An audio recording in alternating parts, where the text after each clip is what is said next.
Hi guys, welcome you in my channel.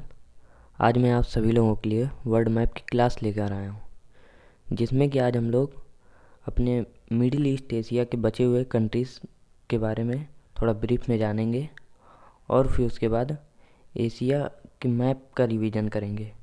जितने भी मैंने SAARC countries, ASEAN countries, tiger countries और buffer countries, लगभग जितने भी मेजर चीज़ें हैं उन सब के बारे में हम लोग एकदम फास्ट ट्रैक रिवीजन करेंगे। तो चलिए शुरू करते हैं। जैसा कि हम लोग देख रहे हैं, आज हमें इराक के बारे में पढ़ना है। इराक की कैपिटल सिटी क्या है? बगदाद। ये सभी लोग जान रहे होंगे, इराक की कैपिटल सिटी बगदाद है। और ये किस नदी के किनारे है? ये टाइग्रिस नदी के किनारे बसा हुआ है। ये अक्सर एग्जाम में पूछा जाता है कि जो कैपिटल सिटी इराक की बगदाद है वो किस नदी के किनारे है? बगदाद नदी के किनारे, टाइग्रिस नदी के किनारे है। और ये भी क्वेश्चन बहुत इंपॉर्टेंट हो जाता है कि अगर अक्सर एग्जाम में पूछा जाता है वर्ल्ड की ओल्डेस्ट सिविलाइजेशन कौन सी है, तो कौन सी है? Mesopotamian civilization. अब मेसोपोटामियन सिविलाइजेशन कहाँ पर थी? ये इराक की है। इराक, पहले इसको मेसोपोटामिया कहते थे, अब इसका जो नया नाम रख दिया गया इराक रख दिया गया। पहले ये मेसोपोटामिया हुआ करता था और इसीलिए इसको मेसोपोटामियन सिविलाइजेशन कहते हैं। और इससे क्वेश्चन ये बनता है कि ये किस नदी के आसपास ये सिविलाइजेशन डेवलप्ड हुई थी?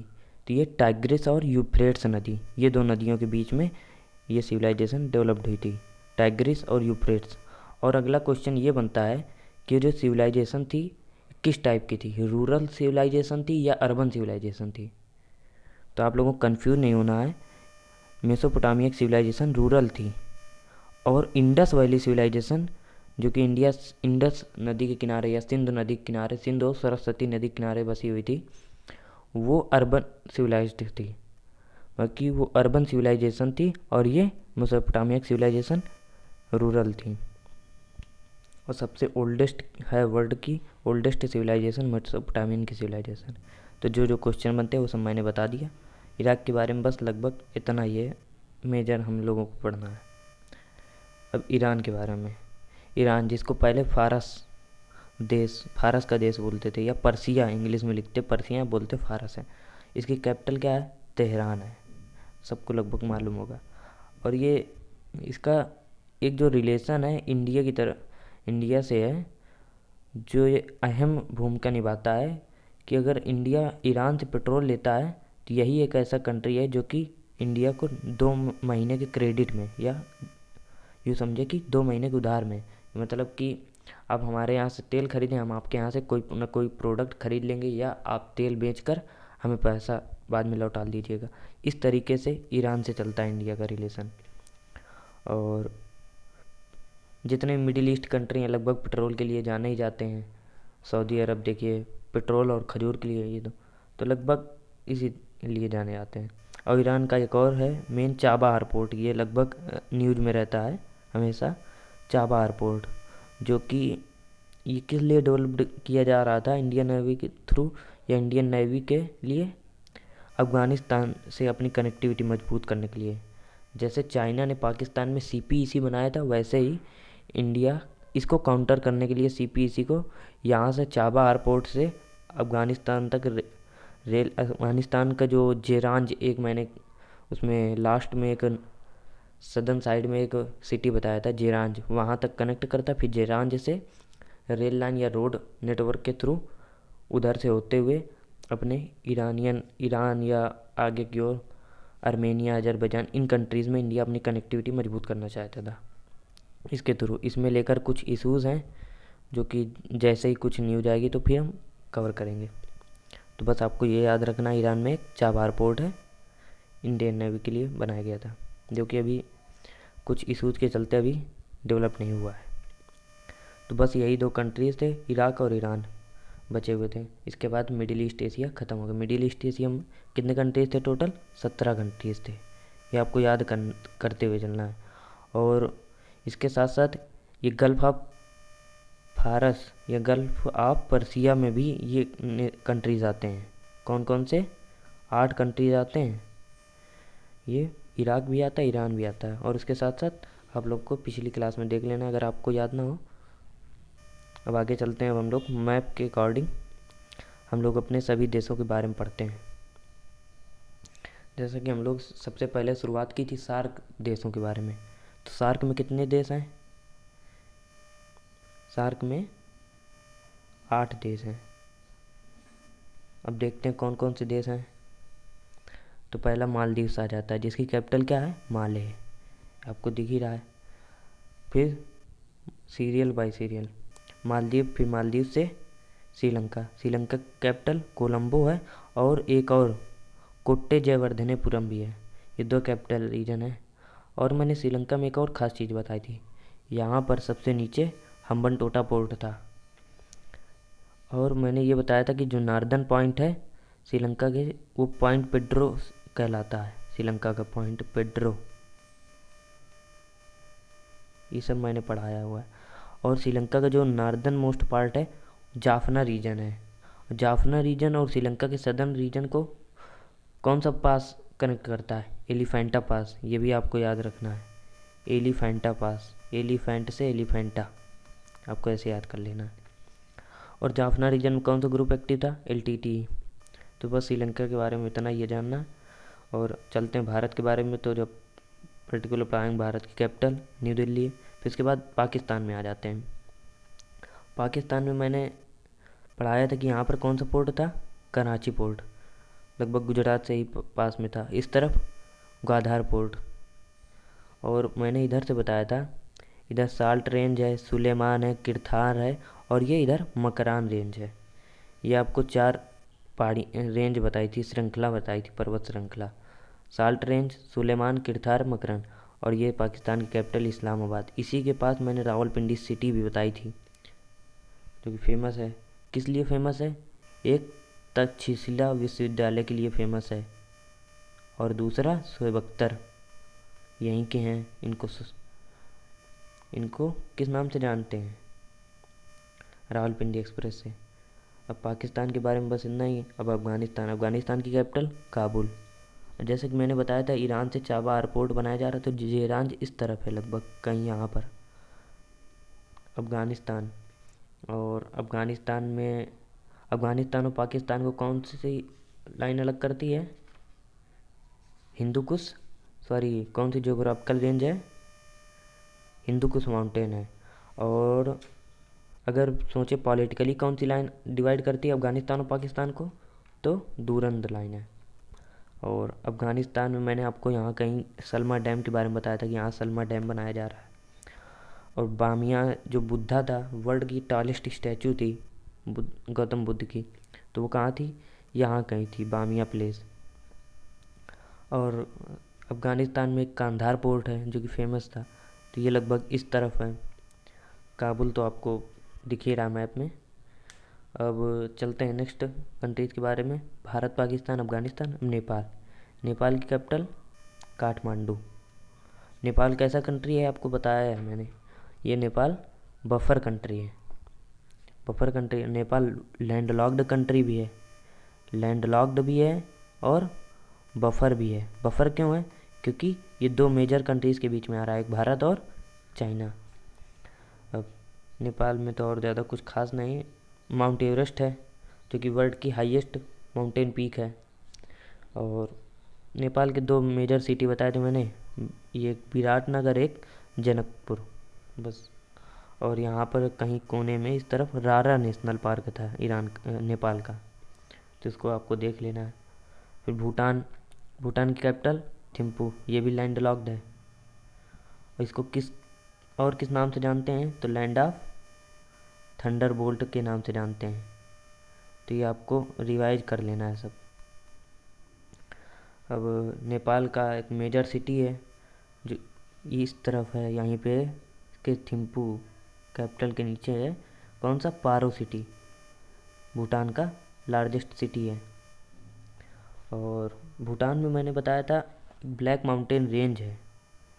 इसको जर्मनी की ब्लैक माउंटेन से कंफ्यूज नहीं होना है। अगर ब्लैक माउंटेन पूछे तो जर्मनी में, ब्लैक माउंटेन रेंज पूछे तो भूटान में, यही है इस तरफ ब्लैक माउंटेन रेंज।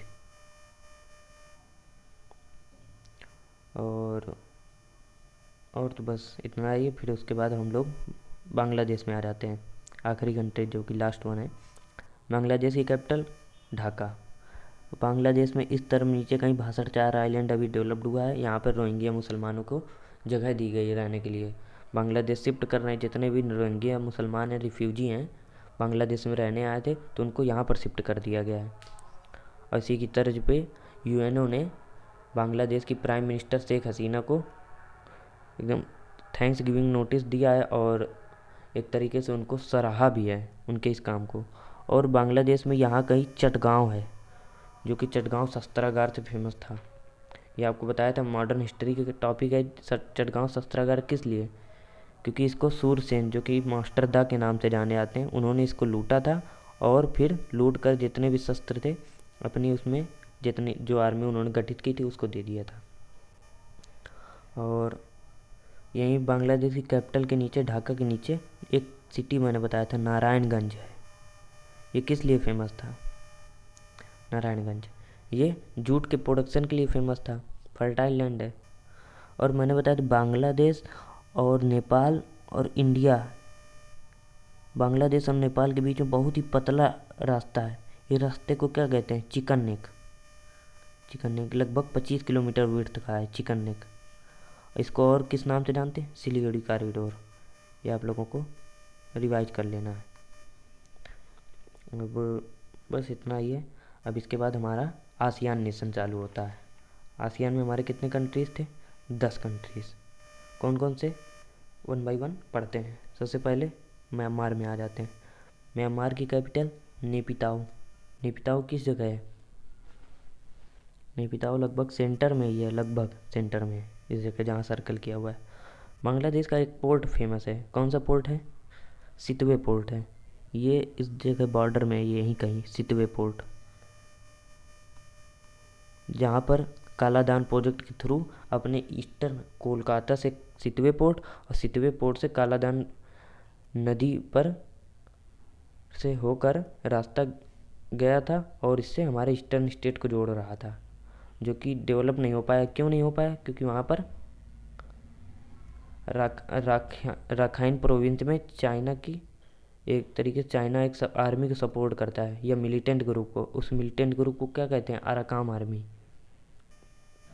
मैंने आपको ये भी बताया था इंडिया और म्यांमार को कौन जोग्राफिकली कौन अलग करता है? तो अराकाम माउंटेन्स हैं। जोग्राफिकली इंडिया म्यांमार से अलग होता है अराकाम माउंटेन्स के थ्रू, अराकाम पर्वत के थ्रू। और यहीं पर यंगून है सिटी, इस जगह कहीं। यहाँ पर बहादुर शाह जफर, जो कि लास्ट रूरल थे मुगल एम्पायर के, उनका यहीं पे मकबरा बना हुआ है। तो बस म्यांमार के बारे में इतना ही। म्यांमार के बारे में एक और मेजर फैक्ट, म्यांमार में 2 मेजर रिवर हैं। कौन कौन सी? पहली इधर वेस्टर्न साइड में इरावती है और ईस्टर्न साइड में साल्वीन नदी। अब इन दोनों नदियों के बीच में कौन सा पठार है? सान का पठार। ये आपको याद करना है। और ये जूट वूट के लिए फेमस है और धान के लिए फेमस है। म्यांमार के बाद थाईलैंड। थाईलैंड की कैपिटल बैंकॉक, जो कि आप लोग जान रहे होंगे। और यहीं पे थाईलैंड में एक मेजर प्रोजेक्ट था, क्रा प्रोजेक्ट, जिसको कि अब बैन कर दिया गया है कुछ इन्वायरमेंटल इश्यूज़ के चलते। तो आपको ये याद करना है कि थाईलैंड में क्रा प्रोजेक्ट आया था। और अब हमें देखना है लाओस में। तो लाओस लैंडलॉक्ड कंट्री है पूरी तरीके से। और लाओस में रिवर कौन सी फ्लो होती है? Mekong river. ये कहाँ से कहाँ तक? चाइना से होते हुए लाओस, फिर कंबोडिया होते हुए निकल जाती है। अब 3 कंट्रीज़ मैंने आपको बताई थी जो कि किस में आती हैं? गोल्डन ट्रायंगल कंट्रोवर्सी में। म्यांमार आती है, लाओस आती है, थाईलैंड। थाईलैंड कहता है म्यांमार नदी पे वो डैम बनाएगा, म्यांमार कहता है वो बनाएगा, लाओस कहता है वो। इसीलिए इन सब पर चलते हुए कंट्रोवर्सी रहती है, हमेशा विवाद पे घिरे रहते हैं। और कंबोडिया से होते हुए मेकोंग नदी साउथ चाइना सी में गिर जाती है। अब आप लोगों को लाओस के बाद कंबोडिया। कंबोडिया में मैंने आपको बताया था कंबोडिया में विष्णु जी का मंदिर है। किसका है? विष्णु जी का। जो विष्णु जी को समर्पित है। ये अंकोर वाट का टेम्पल है, अंकोर वाट मंदिर। ये किसने बनाया था? भारत के राजा सूर्यवर्मन सिंह ने, भारत के राजा सूर्यवर्मन सिंह ने। अब आप लोगों को वियतनाम, वियतनाम के बारे में पढ़ना है, जिसको कि बताया था कि इसको दो पार्ट में डिवाइड था पहले। नॉर्थ पार्ट में यहाँ पर वियतनाम में क्या होता है, डिक्टेटरशिप चलती है, और सदर्न पार्ट में यूएसए की डेमोक्रेटिक है, जो कि यूएसए को सपोर्ट करता है, डिक्टेटरशिप रसिया को। इसी में कोल्ड वार की वजह से ये दोनों जूझे रहते हैं, आपस में लड़ा करते हैं। यहीं का फेमस एक सिटी आप लोगों को बताया था, हो ची मिन। यहाँ पर नीचे कहीं है, हो ची मिन जी को समर्पित है ये सिटी। यहाँ के वियतनाम के बहुत ही बड़े रिवोल्यूशनरी रूलर थे। सॉरी, नाम क्या था? हो ची मिन। आप लोगों को ये याद करना है। अब चलते हैं मलेशिया की ओर। मलेशिया कैसा है? पेनिनसुलर कंट्री है।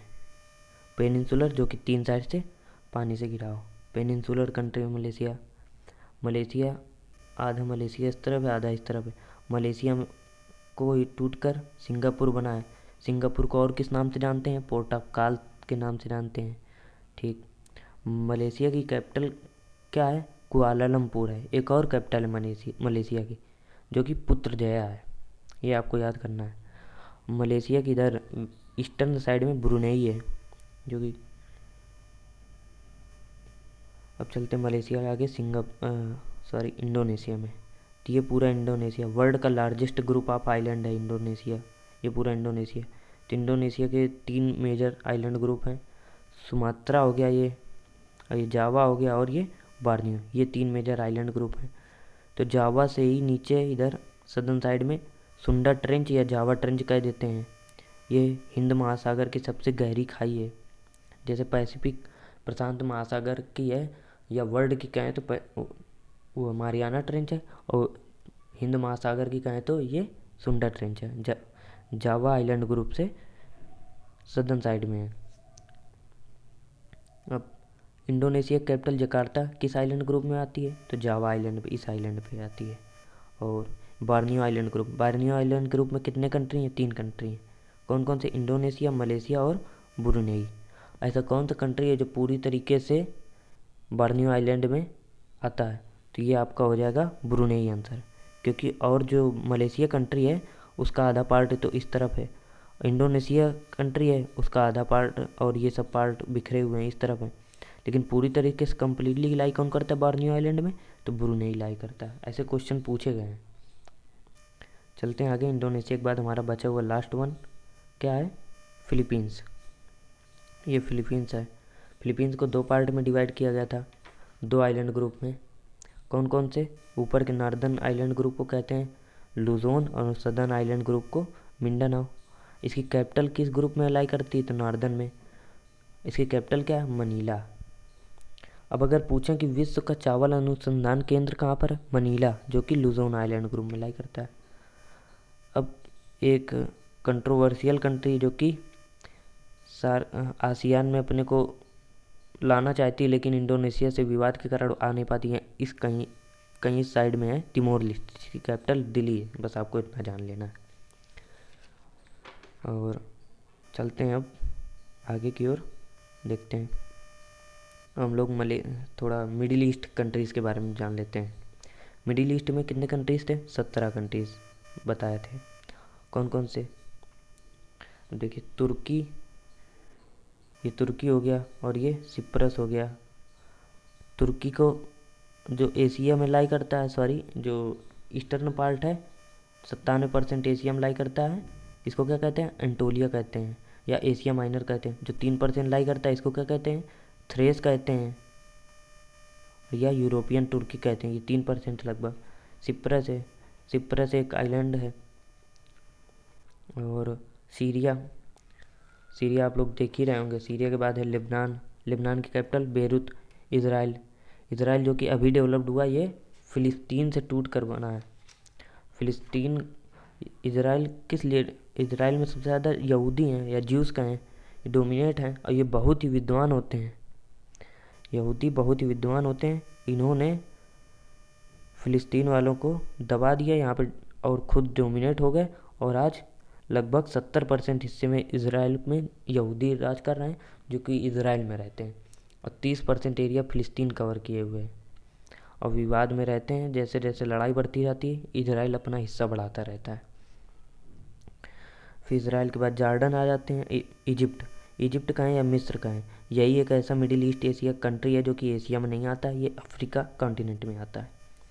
फिर उसके बाद आ जाते हैं सऊदी अरब, जो कि अरब पेनिनसुला में आता है, जिसमें 7 कंट्री हैं। सऊदी अरब में क्या क्या है, 2 मुसलमानों के 2 पवित्र या धार्मिक स्थल हैं। कौन कौन से? मदीना ऊपर है, मक्का नीचे है। इनको कौन डिवाइड कर रहा है? Tropic of Cancer. Tropic of Cancer के ऊपर साइड में मदीना है, नीचे साइड में मक्का है। और ये कौन सा नदी सागर है? रेड सी है। और ये भी है, इजराइल और जॉर्डन के बीच में कौन सी लेक है इजराइल और जॉर्डन के बीच में? तो यहाँ कहीं इजराइल और जॉर्डन के बॉर्डर में मृत सागर झील है, डेड सी लेक है। ये कोई समुद्र या सागर नहीं है, ये लेक है। आप लोगों को कंफ्यूज नहीं होना, मृत सागर झील यहीं पर है, इजराइल और जॉर्डन के बॉर्डर। तुर्की और सॉरी तुर्की और ये एशिया माइनर तुर्की और यूरोपियन तुर्की के बीच में कौन सा सागर है? मरमरा सागर, ये आपको याद करना है। और ऊपर कौन सा सागर है? ब्लैक सागर है। और कौन सी जल संधि एशिया माइनर तुर्की को और यूरोपियन तुर्की को जोड़ती? बास्फोरस जल संधि, ये आपको याद करना है, बहुत इंपॉर्टेंट फैक्ट है। अब चलते हैं यमन। यमन में ज़्यादा कुछ इंपॉर्टेंट नहीं है। सऊदी अरब खजूर के लिए और पेट्रोल के लिए फेमस है। ओमान, ये भी वाटर से घिरा हुआ है, ये खाड़ी देश में आता है। यूएई भी खाड़ी देश में आता है, कतर भी खाड़ी देश में आता है, बहरीन भी खाड़ी देश में आता है, सऊदी अरब भी आता है, और कुवैत भी आता है, इराक भी आता है, ईरान भी। ये 8 कंट्रीज़ खाड़ी देश में भी आते हैं, आपको ऐसे भी याद करने। इराक और ईरान अभी पढ़ाए थे। अब आगे की ओर बढ़ते हैं, थोड़ा मैप में अपने पूरे एशिया के बचे हुए कंट्रीज़ के बारे में देख लेते हैं। तब इधर चाइना, जो कि एशिया का सबसे लार्जेस्ट कंट्री, इसकी मेजर रिवर कौन सी है?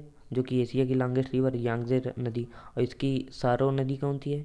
येलो रिवर या वांगहो नदी, इसको और भी कहते हैं। चाइनीज़ सभ्यता का पालना वांगहो नदी को कहते हैं। और यहाँ का ये जो पोर्ट है, हेनान पोर्ट है, जो कि चाइनीज़ नवल आर्मी रहती है। और यहीं कहीं मकाओ है और हांगकांग है। मकाओ जिसमें पुर्तगाल का कब्जा था, लेकिन अब चाइना टेरिटरी में आता है। हांगकांग जिसमें ब्रिटिश टेरिटरी में था पहले 1997 तक, फिर 1998 में चाइना ने अपनी टेरिटरी में ले लिया। अब विवाद से घिरा रहता है। और इसी की तर्ज में, बैंकॉक की तर्ज में यूएई डेवलप्ड हो गया आज। कोरिया, ये एक पेनिनसुलर कंट्री है। नॉर्थ कोरिया और साउथ कोरिया में डिवाइड है। नॉर्थ कोरिया में डिक्टेटरशिप है, साउथ कोरिया में डेमोक्रेटिक कंट्री है। और ये जापान है। जापान को 4 मेजर आइलैंड ग्रुप में डिवाइड किया गया। पहला होक्काइडो, और फिर दूसरा होन्शु, तीसरा है शिकोकू, और चौथा क्यूशू। ये 4 हैं। होन्शु आइलैंड, ये जो मिडिल में है, होन्शु आइलैंड में हिरोशिमा है कॉर्नर साइड में, और क्यूशू में नागासाकी है सबसे नीचे पे। और यहीं कहीं जापान और रसिया से एक विवादित आइलैंड है। कौन सा है? क्यूरियल आइलैंड। ये आपको शायद नहीं पढ़ाया था, ये आप लोगों को याद कर लेना है। क्यूरियल आइलैंड, ये जापान और रसिया से विवाद से घिरा रहता है।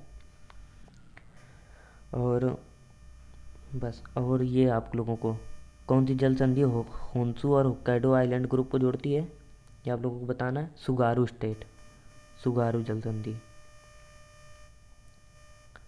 और मलाया पेनिनसुलर या सिंगापुर और इंडोनेशिया को कौन सी जल संधि जोड़ती है? तो ये स्ट्रेट ऑफ मलक्का है। ये आपको याद करना है, जितनी भी जल संधि हैं। और आपको ये बताना है कि एशियन टाइगर में कितने कंट्रीज आते हैं? 4 कंट्रीज। कौन कौन से? एशियन टाइगर मतलब कि ये बहुत ही तेज़ी से डेवलप्ड हो रहा है आज के समय में। ये सिटी या कंट्री बहुत तेज़ी से डेवलप। कौन कौन से? साउथ कोरिया हो गया, यहाँ का हांगकांग हो गया, ये ताइवान हो गया, और ये नीचे चलकर ये सिंगापुर हो गया है हमारा। तो ये 4 कंट्रीज़ आते हैं हमारे एशियन टाइगर में। पहला साउथ कोरिया, फिर दूसरा हांगकांग, तीसरा ताइवान, चौथा सिंगापुर। ये आपको चारों याद करने एशियन टाइगर।